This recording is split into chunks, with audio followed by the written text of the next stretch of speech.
when you hear calibration, what do you think? What is the first thing that comes to your mind, Catherine, when you hear the word calibration? Kind of scary. Really? But it doesn't have to be. No.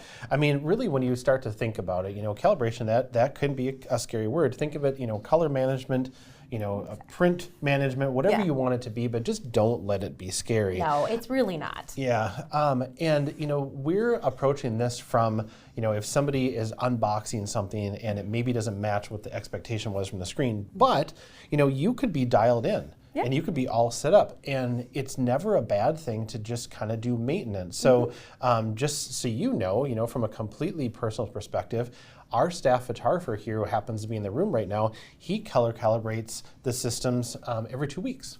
Yeah.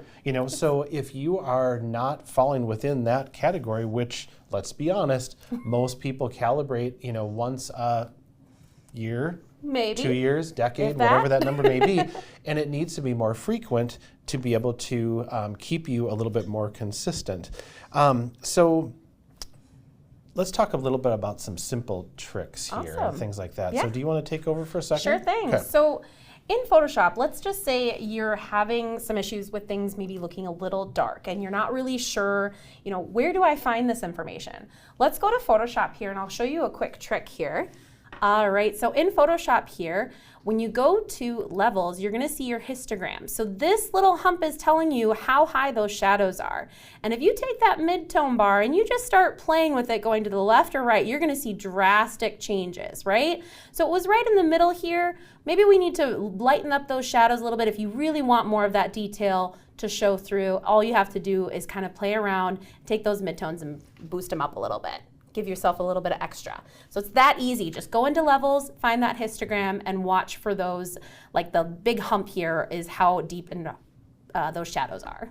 And then, Catherine, from the CS perspective and your calls over the years, what is the percentage of just that being able to adjust an issue that somebody might be having? About 90% or so. I mean, it's that common, so I don't ever want that to scare people, because again, we talked about this earlier, that you're looking at a monitor that's backlit versus a print, and usually a darkness issue is pretty common, especially right out of the gate when you're starting out. So don't be afraid of that, and making these simple changes will make it easy and disappear. Absolutely.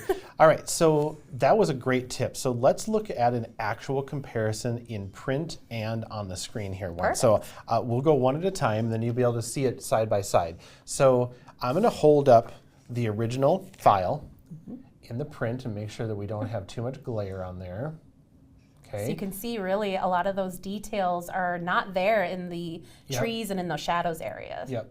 Okay, so go ahead and bring the adjusted file up after that little levels adjustment. You can see the difference in her skin tone and even in the trees in the background. It makes a huge difference. And just by that little trick that we did with the levels, made that difference. And then also, if we want to shift over to the screen, you'll be able to see it there. And we do have those labeled as original and the adjusted file. So just that one quick little tip could really help you and save you time and money. Yeah, absolutely. Okay, so now let's talk about a photographer who is very techie and they love gadgets. I mean, a lot of photographers love gadgets. So let's show one off here real quick here. Catherine's going to be our hand model today.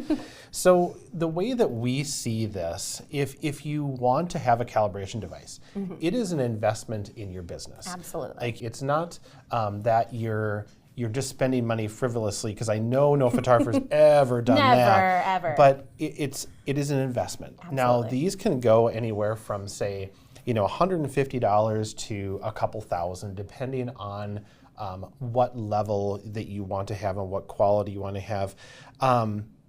One thing we did want to show you. So before we went into recording today, our staff photographer calibrated our monitor that we have here on the table, and it's really a good comparison, and Catherine is going to show us here of before calibration and an after calibration, so you can really see what a difference that made on the screen itself. So go ahead, Catherine, let's walk through that. All right, so we are just going to go into our display settings here, and I will show you.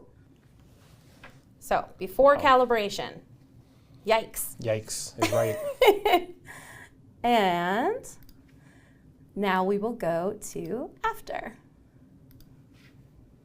Much better. Yes, much better. Night and day. Yeah, for sure. So we don't want to glaze over a device and say it's not necessary, because it really does help you dial in. And seeing that comparison right there, and I hope that it did show for you to be able to see in the video, it does make a difference. Yes. It's just, but understanding that it's a tool. Yes. It is not the tool of all of this. This is a multi-step process to really get your color management and to have the images come back the way that you want them to be.